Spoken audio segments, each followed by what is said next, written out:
Mi nombre es Daniel Castaño y junto con William Mora vamos a presentar lo que viene a ser la entrega final del proyecto del cálculo o el análisis de la eficiencia matemática de un radiador de un automóvil. ¿A qué me refiero con eficiencia matemática?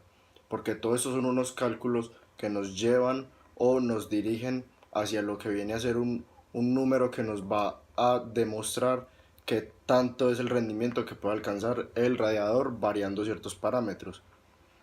El, el proyecto consta de la respuesta a una pregunta base que nos dirige al análisis del funcionamiento de un radiador de automóvil para ver cómo alcanzar su óptimo rendimiento en lo que viene a ser en la marcha del carro. Pero para tener claro un norte en el proyecto, tenemos que verificar primero qué es un radiador, cómo funciona y qué son los parámetros o qué es lo que entra en todo el mundo de este radiador. Para comenzar, digamos que el radiador es el elemento principal de todo el sistema de enfriamiento, perdón, de todo el sistema de enfriamiento del carro.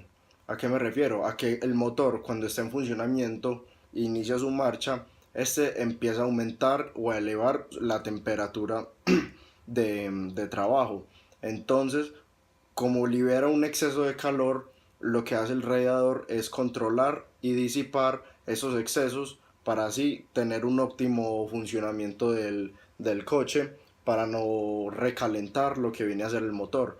Entonces todo el líquido refrigerante pasa por los tubos del radiador para así hacer todo el proceso que más adelante vamos a explicar de lo que viene a ser la reducción de temperatura. Entonces debemos tener en cuenta unas variables que entran en juego en todo lo que viene a ser el modelo de cálculo de la eficiencia de un radiador de calor. Pero primero tenemos que decir que el método que se va a utilizar en los cálculos es el de NTU o número de transferencia de unidades de calor. ¿Por qué? Porque el tipo de variables o lo que estamos utilizando con este NTU, abreviadamente, nos facilita mucho lo que vamos a hallar. ¿Por qué? Porque el NTU es un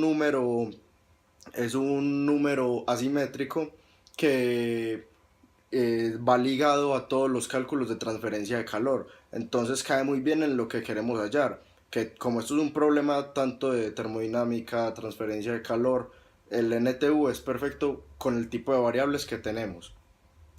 Bueno, entonces tenemos que tener en cuenta las características constructivas perdón, las características constructivas del radiador, todos sus materiales, ya que hay materiales como o de aluminio, latón, cobre, etcétera. Hay varios metales pues que están en juego en su composición. También tenemos que tener las características de temperatura, no solo del aire con el que entra, porque es un intercambio entre dos medios, sino que también las características de termodinámicas de el líquido refrigerante, que viene a ser el fluido que vamos a utilizar, el cual va a ser un agua glicol al 50-50. ¿Por qué?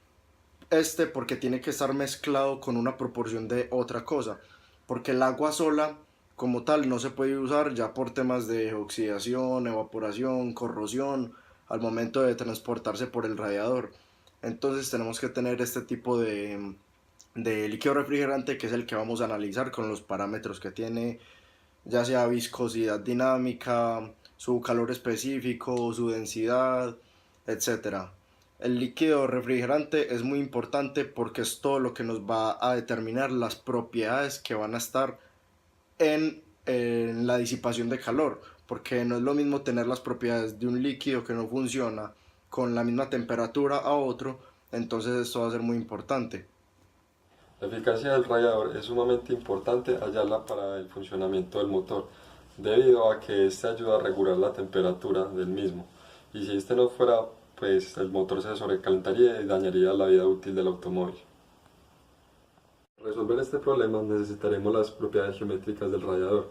Entre esas están la geometría, que está el área de paso mínimo, el área de superficie de transferencia de calor, las longitudes del flujo, el diámetro hidráulico, la densidad del área de superficie de transferencia de calor, como también las propiedades de los flujos, como su viscosidad, su densidad y todo lo que afectaría a este mismo. Para una propiedad principalmente sería la viscosidad, entonces utilizaremos un glicol, 50% glicol y 50% agua. El número de aletas y el número de tubos también es sumamente importante para esto. Y ya con las propiedades que acabo de mencionar, podemos hallar el número del Reynolds, que es sumamente importante para luego tener el número de Nusselt. El número de Nusselt para tener el coeficiente de película.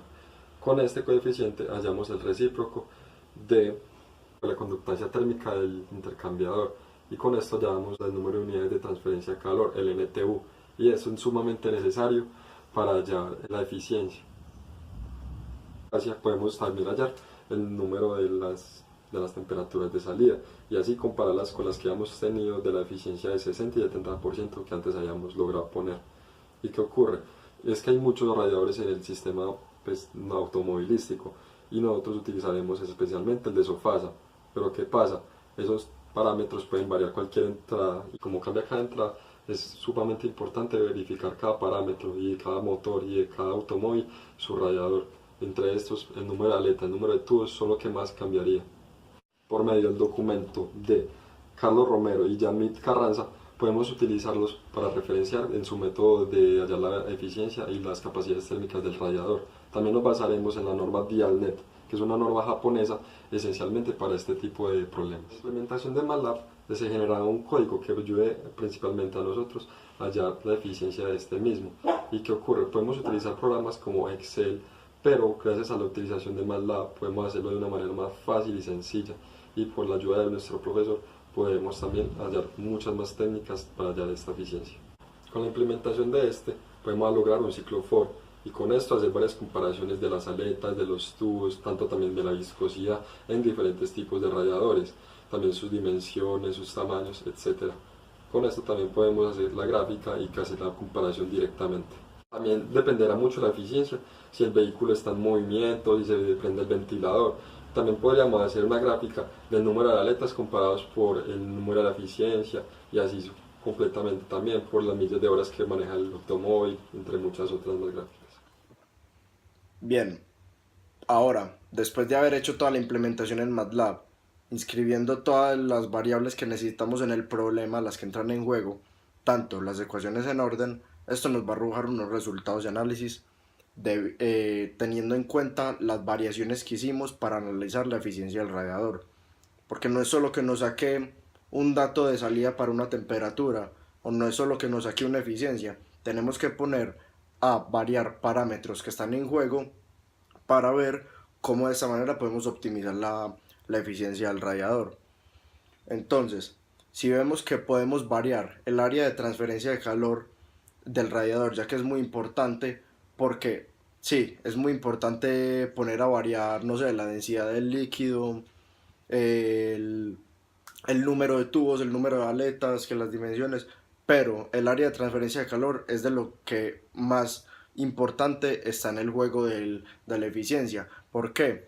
Porque el área de transferencia de calor es lo que nos va a determinar qué tan rápido o qué tan eficiente va a ser esta transferencia de calor entre los medios de ya sea del líquido hacia las aletas, etcétera. Entonces, si lo vamos a comparar con una gráfica de incremento de número de aletas versus transferencia de calor, vamos a ver que a medida que aumente el número de aletas, va a aumentar la transferencia de calor. ¿A qué nos podemos referir con esto? Que si ponemos a variar y aumentamos el área de transferencia de calor, vamos a tener una mejor eficiencia. ¿Por qué? Porque si aumentamos el número de aletas, el número del área de transferencia de calor va a ser mucho mayor. Porque mientras más área de aletas, mayor va a ser el área. Y por ende, la rapidez de la transferencia de calor va a ser más óptima, de forma de que van a haber muchas más superficies en juego. La transferencia de calor va a aumentar, ya que va a estar absorbiendo todo el calor más rápido debido a que hay mayor número de superficies. El calor disipado aumenta con un área expandida debido a que el fluido va a tener más espacio como por donde recorrer y por donde disipar su calor. Bien, sabemos que por teoría la aleta de siendo una disipadora de calor no tiene resistencia a la conducción de calor. Entonces, al aumentar el número de aletas, la resistencia a la absorción de calor va a ser mínima. Entonces, mientras más número de aletas, mayor área de transferencia de calor, por ende tendremos una eficiencia mayor de toda la disipación de calor que vamos a obtener. ¿Qué podemos tener como conclusión de esta entrega final del proyecto? Que podemos decir que la eficiencia de un radiador es un concepto bastante amplio, sin embargo, la podemos calcular, por decirlo así, teniendo en cuenta todo un modelo matemático en orden a seguir de todas las variables que entran en juego. Sin embargo, para tener un análisis eficaz, tenemos que poner a variar ciertos parámetros y para nosotros el más importante o de los más importantes podría ser poner a variar el área de intercambio de calor, ya que es uno de los factores que podrían acelerar el tiempo o la rapidez de la disipación de calor, dado por el aumento de superficies que están en juego, o ya sea aumentando el área o el número de superficies, en este caso de aletas con lo que lo comparamos, que viene a ser lo mismo aumentar área, aumentar números. Entonces esta podría ser nuestra conclusión. Analizar las referencias, como ya mencionamos antes, las utilizamos de Carlos Romero y Yamil Carranzas de su documento, el paper de la norma Dialnet, los datos suministrados por Sofasa y algunos datos obtenidos por unos vehículos que nos suministraron.